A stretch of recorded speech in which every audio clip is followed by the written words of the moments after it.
Laminated glass is sometimes thought to be uncuttable, but you can cut it. It's two pieces of glass with a piece of plastic between them. So the way you're going to do it is you're going to start off by scoring one side with your glass cutter. Then flip it over, and you're going to score the other side. Now pretend like you're in kindergarten and trace that line from your first score.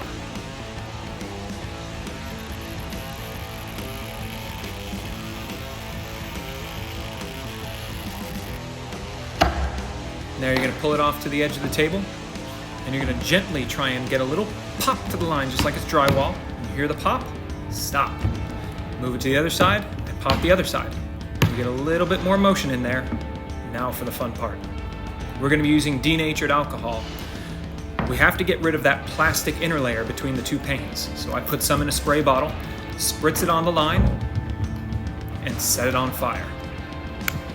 The fire is going to melt that inner layer. So you're going to pull it off to the side, slowly bend it open so that the fire gets into that plastic and melts the plastic inner layer.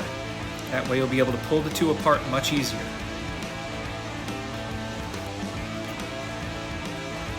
Now you've got two pieces of glass. Anyone can cut laminated glass, at least if you're not afraid of fire.